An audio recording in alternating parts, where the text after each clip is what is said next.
los salvadores inesperados, la iglesia y los monjes. Pero no todo se perdió, porque hubo una institución que sobrevivió intacta, que de hecho se hizo más poderosa, la Iglesia Católica. La Iglesia había adoptado la estructura administrativa romana. Las diócesis, las áreas controladas por obispos, seguían las antiguas divisiones administrativas romanas. Cuando los gobernadores civiles desaparecieron, los obispos tomaron su lugar. Se convirtieron en los líderes cívicos de sus ciudades. El Papa en Roma, que durante el Imperio había sido simplemente el obispo de Roma, uno entre muchos obispos importantes, comenzó a adquirir más poder, porque Roma ya no tenía emperador, pero tenía papa, y el papa podía hablar con autoridad moral de una manera que los reyes bárbaros no podían. Recuerda el papa León I confrontando a Atila. Ese tipo de poder simbólico era enorme. Los papas se convirtieron en los verdaderos herederos de la autoridad romana. Y luego estaban los monjes. Los monasterios se convirtieron en algo más que lugares de oración.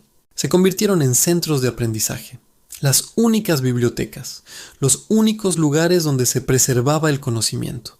Monjes en lugares remotos, en Irlanda, en Inglaterra, en las montañas de Italia, copiaban manuscritos, copiaban la Biblia, sí, pero también copiaban textos clásicos, Virgilio, Ovidio, Cicerón, historias romanas, tratados científicos griegos, trabajo tedioso, lento, hecho a mano con plumas de ave en pergamino hecho de piel de oveja. Sin estos monjes, perderíamos casi toda la literatura clásica. Cada copia de Tácito que existe hoy desciende de un solo manuscrito copiado en un monasterio en el siglo IX. Un solo manuscrito. Si ese monasterio hubiera quemado, no sabríamos nada de uno de los más grandes historiadores romanos. Los monjes irlandeses fueron particularmente importantes. Irlanda nunca había sido parte del Imperio Romano, pero los misioneros cristianos habían llegado en el siglo V. San Patricio y otros. Los irlandeses abrazaron el cristianismo con fervor, y sus monasterios se convirtieron en centros de aprendizaje increíbles. En los siglos VI y VII, cuando el continente europeo estaba sumido en el caos, los monjes irlandeses viajaron de vuelta como misionarios, estableciendo monasterios, enseñando, preservando textos. Hay un libro llamado How the Irish Saved Civilization, cómo los irlandeses salvaron la civilización, y aunque el título es exagerado, tiene un punto válido. Capítulo 15. Carlomagno, el hombre que quiso ser romano. Saltemos ahora al año 800. Han pasado más de 3 siglos desde que Rómulo Augustulo fue depuesto. Europa está dividida en docenas de reinos. En el oeste, el reino más poderoso es el reino de los francos. Y el rey de los francos es un tipo llamado Carlos. Carlos el Grande Carlomagno. Carlomagno era un guerrero brutal y brillante. Luchó más de 50 campañas militares en su vida, conquistó a los sajones en el norte y los obligó a convertirse al cristianismo o morir.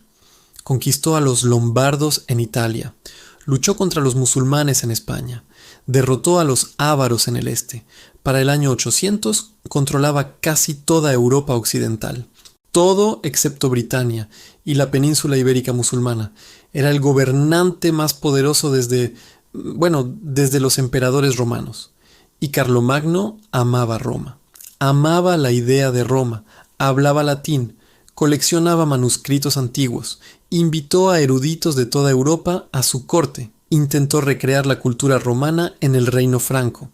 Y en la Navidad del año 800 algo extraordinario sucedió. Carlomagno estaba en Roma, asistiendo a misa en la Basílica de San Pedro. El Papa León III, en medio de la ceremonia, colocó una corona en su cabeza y proclamó: Imperator Romanorum, emperador de los romanos. La multitud aclamó. Carlomagno ahora era emperador, o al menos eso es lo que dice la historia oficial. El biógrafo de Carlomagno afirma que Carlomagno estaba sorprendido, que no sabía qué iba a pasar. Eso probablemente es mentira. Esta cosa fue obviamente planeada. Pero Carlomagno fingió sorpresa porque ser emperador, dado por Dios, a través del Papa, era mejor que simplemente declararte emperador tú mismo. ¿Pero qué significaba? El Imperio Romano había terminado en el 476, ¿verdad? Bueno, aquí está la cosa. El Imperio Romano de Oriente, Bizancio, todavía existía, y ellos se consideraban el Imperio Romano el verdadero y único Imperio Romano. Para ellos nunca había caído, solo había continuado, ininterrumpido, en Constantinopla. Así que cuando el Papa coronó a Carlomagno como emperador de los romanos, Bizancio se enfureció. ¿Qué demonios? Nosotros somos el Imperio Romano. Este tipo es un rey bárbaro. Ahora había dos emperadores romanos. Uno en Constantinopla hablando griego, que era el descendiente directo del Imperio Romano original, y uno en Aquisgrán, la capital de Carlomagno, hablando latín y franco, que era un rey germánico pretendiendo ser romano.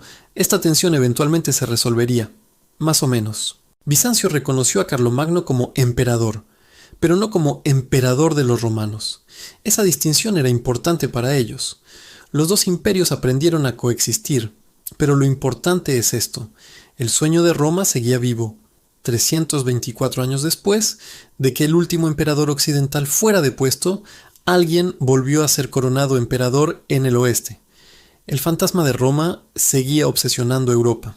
El imperio de Carlomagno se dividió después de su muerte en el 843. Sus nietos se lo repartieron en el Tratado de Verdún. Francia, Alemania e Italia emergieron como entidades separadas, pero la idea del imperio continuó.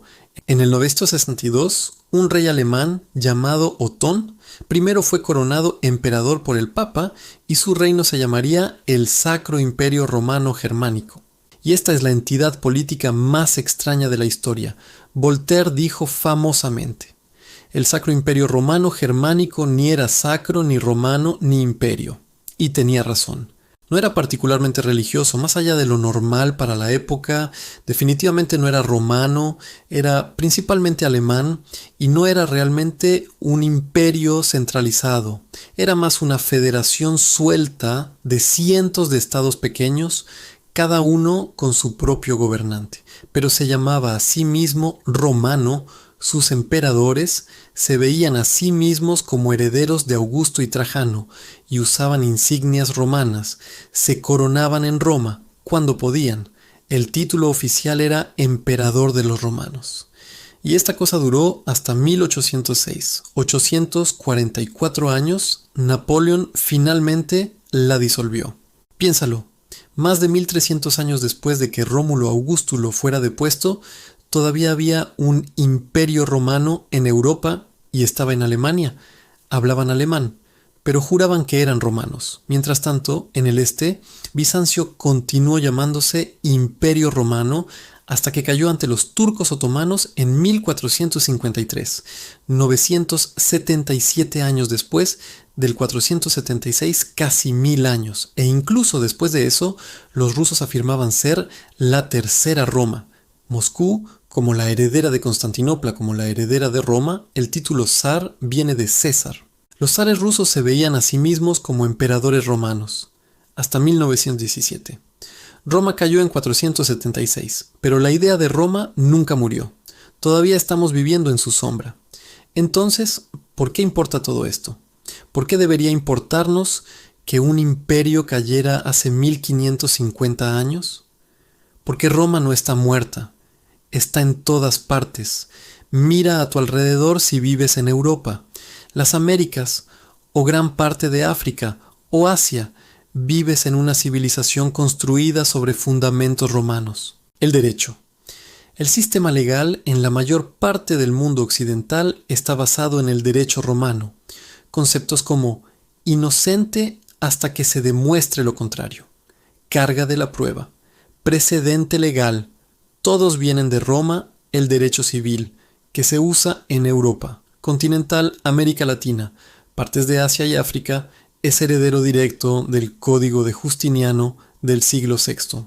El idioma: 800 millones de personas hablan lenguas romances: español, italiano, francés, portugués, rumano, todas son latín vulgar evolucionado, y el vocabulario científico y técnico en inglés y otras lenguas germánicas es mayormente latín. Médico, legal, académico, científico, Todos hablan latín cuando se ponen serios. El calendario, los nombres de nuestros meses son romanos. Julio por Julio César. Agosto por Augusto. Septiembre, octubre, noviembre, diciembre, literalmente mes séptimo, octavo, noveno, décimo en latín, aunque ahora son los meses 9, 10, 11, 12, porque julio y agosto fueron insertados después. La arquitectura cada vez que ves un edificio gubernamental con columnas. Estás viendo a Roma, Washington, D.C. Es esencialmente Nueva Roma, en términos de arquitectura. El Capitolio está nombrado por la colina capitolina de Roma, y el estilo neoclásico que dominó Europa y América en los siglos XVIII y XIX fue un intento deliberado de emular a Roma. La religión, la Iglesia Católica Romana sigue siendo católica romana. El Papa es el obispo de Roma. El Vaticano está en Roma. La liturgia fue en latín hasta los años 1960. 1.600 millones de católicos en todo el mundo son herederos de la religión que se desarrolló en el Imperio Romano. La idea misma de Occidente, cuando hablamos de civilización occidental, estamos hablando de la fusión de tres elementos: la filosofía griega, el cristianismo y las instituciones romanas. Sin Roma no hay Occidente tal como lo conocemos. Las aspiraciones imperiales, cada dictador y conquistador de los últimos 1500 años ha querido ser romano. Los reyes medievales se llamaban a sí mismos emperadores y se coronaban con insignias romanas. Napoleón se coronó a sí mismo con una corona de laurel romana y Mussolini intentó recrear el imperio romano en el Mediterráneo.